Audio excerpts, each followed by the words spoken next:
Welcome back to PSS, everyone. Today's video is yet another free VST showcase. Today we're going to be featuring TSE audio. Now, unlike the last time where we used pretty much exclusively Ignite Amps products, we're actually going to be mixing a little bit because you do have to pay for some stuff that TSE makes, but they still have a lot of fantastic options available for no charge. So we're going to be mixing some stuff like the cab convolver we used last time, but for the most part, we'll be sticking to TSE audio solutions as much as possible. Once again, not getting promoted. My chair is sinking, but that's okay. Not getting promoted or anything. Not getting compensated for doing this video. It seems like nowadays if you have anything remotely positive to say about a product that you're automatically getting paid for it, so I just wanted to dispel those rumors. Not sure how a business model with a free product would work anyway, but regardless, here's 2 minutes of a barely watchable playthrough, and afterwards I'll show you how to get that sound if you like it. Stay tuned.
Now, to sound remotely like that, you need a couple prerequisites. As always, of course, some type of guitar, some type of audio interface, and some type of digital audio workstation program on your computer, or just a VST loader if you're just wanting to jam around.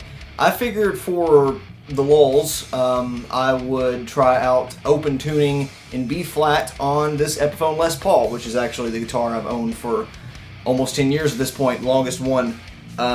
Mainly just to show that you don't need an amazing guitar to, express your ideas.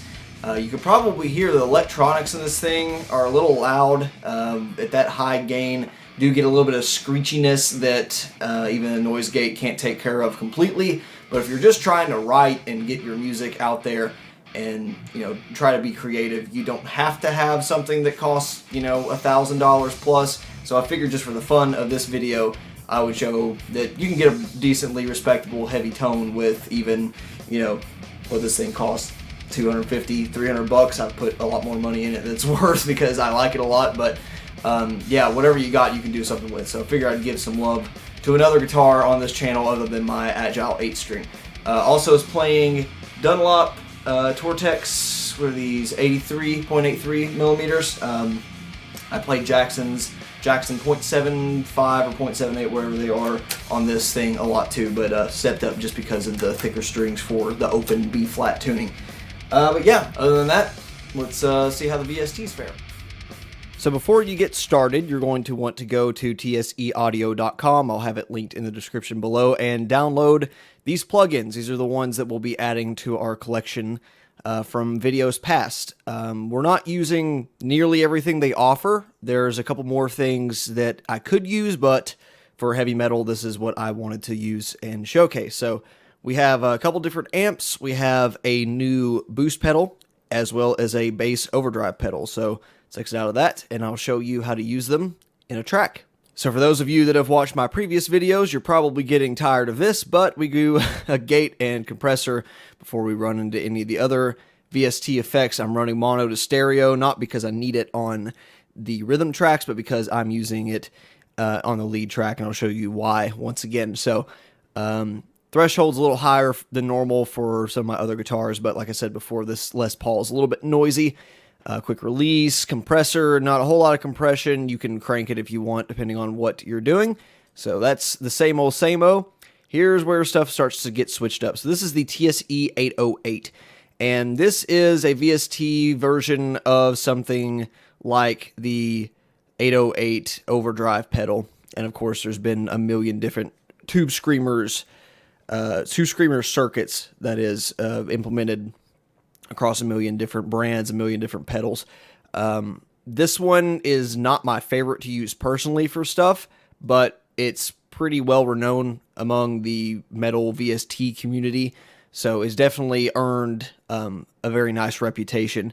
And they all have their little nuances. There's other ones as well, but I do like this for certain types of music. I usually, if I'm trying to emulate older type of metal, or pairing it with something like a dual rectifier VST, this is generally the one I go to. It has a little bit more boost than some other overdrive pedals of this nature without switching into being too gritty. It has a really nice tone when you have it all the way up, so it's a good pedal. It's just not very useful for me for my 8-string really extreme stuff.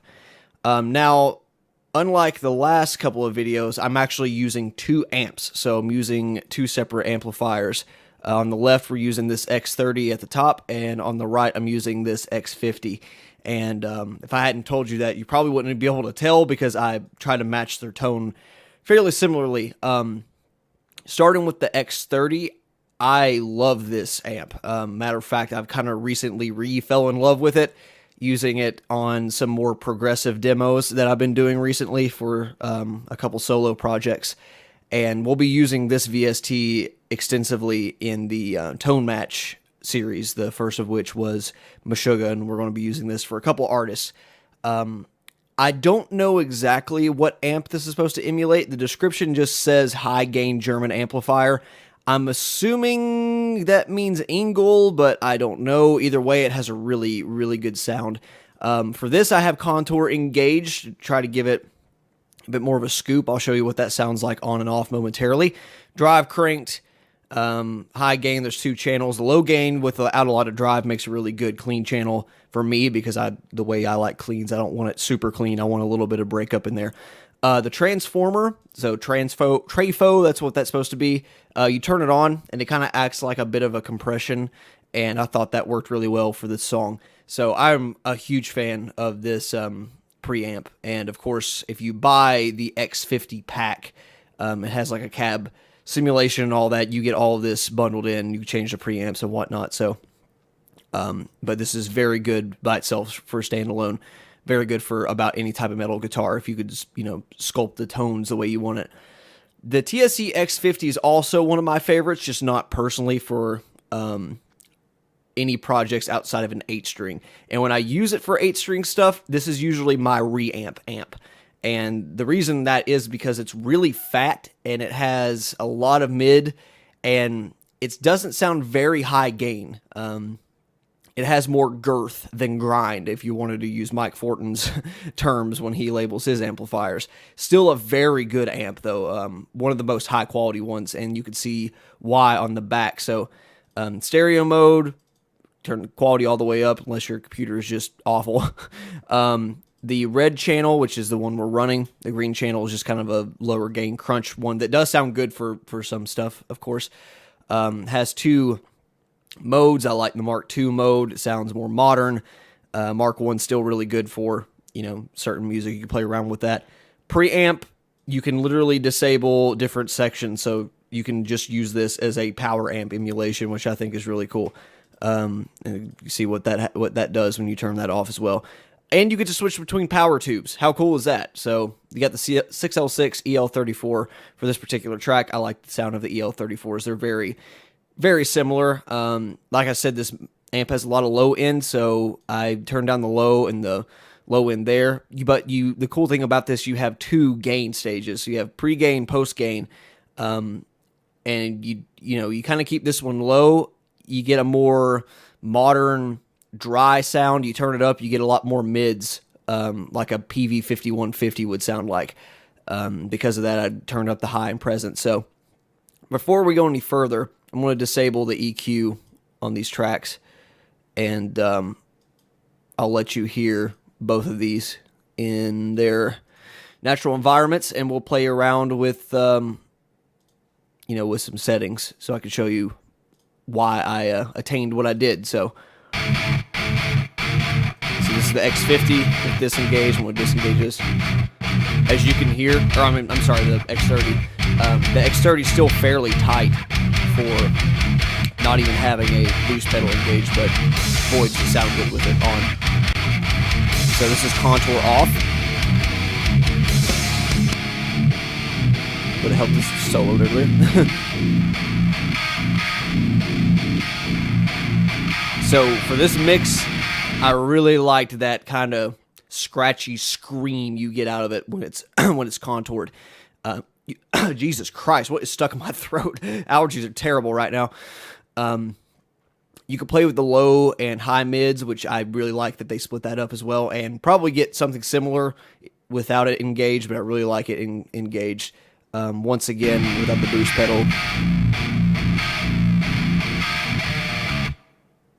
It's still a very tight amp on its own, and that's why I like it for progressive stuff, because you can keep it off on some parts that you don't want to be so over-the-top high gain, but oh my god, this is going to drive me insane. But you still want to be fairly tight. So let's listen to the X50. Remember to solo everything this time.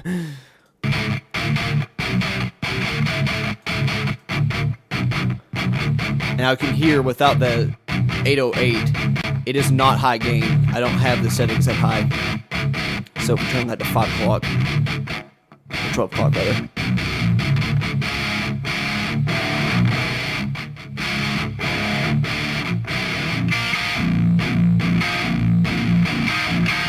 You can kind of hear what each of the gain stages do, and this is why I don't like to use it as a primary amp, but it's really good for a tight, clear low end because it's not so saturated with high gain drive. I'll play around with some of the stuff in the back here.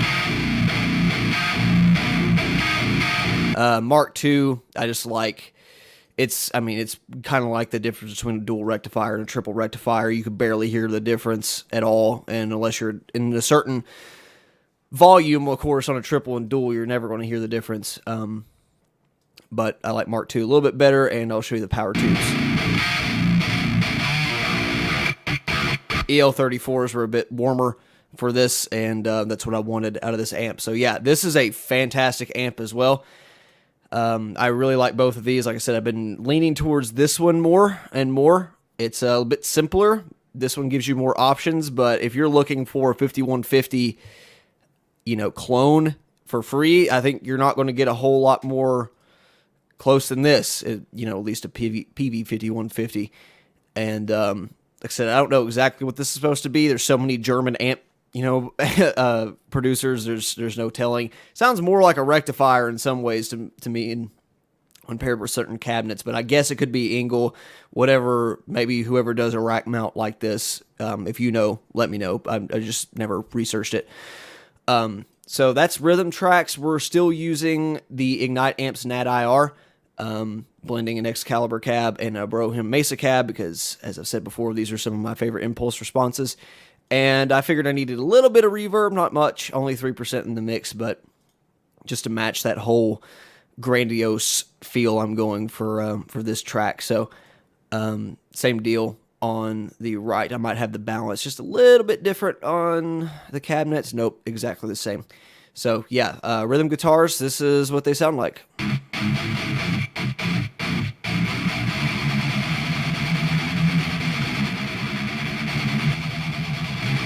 It's funny how similar you can get them to sound. And that was not very high gain, as you can tell, but it's still really tight. And if you do something like quad tracking even, I bet you can get a humongous higher gain sound than it actually is if you're into quad tracking. So that is the rhythm guitars.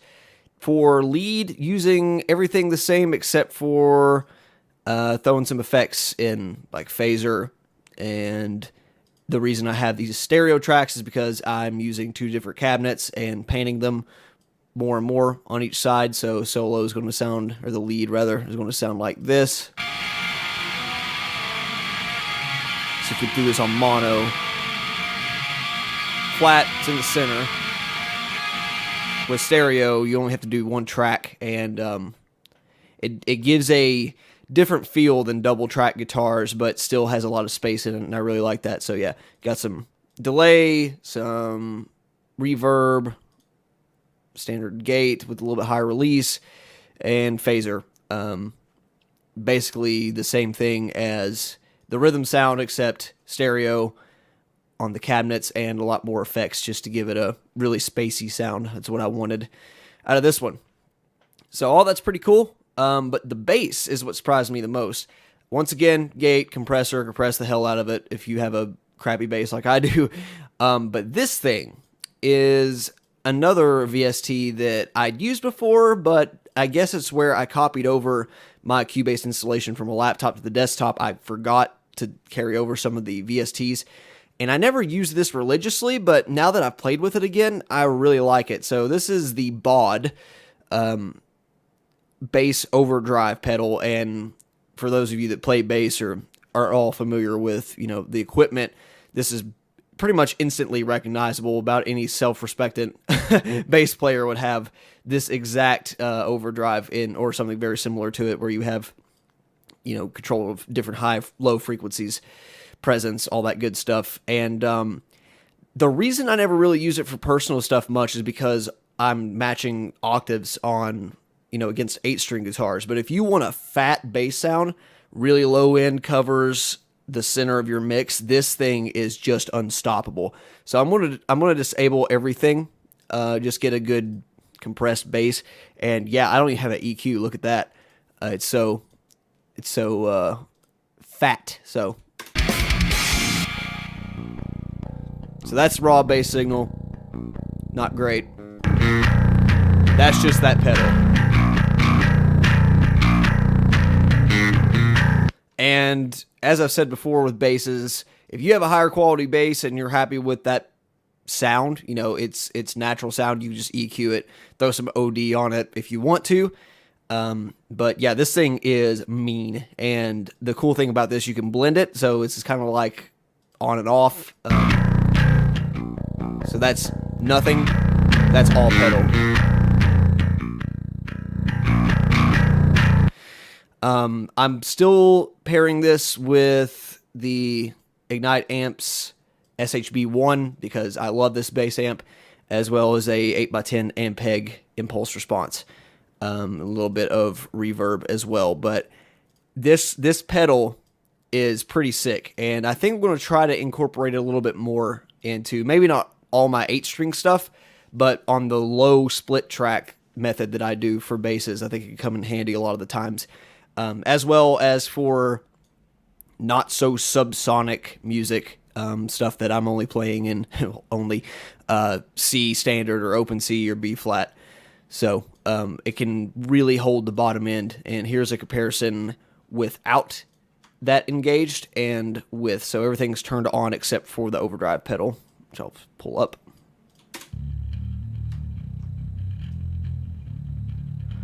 So still decent, you know, bass sound with just the amp alone. But that is just monstrous. And you can use this to sculpt a really dirty, high-end gain sound if that's what you're looking for. If you're doing split track, or you just really like that. For instance,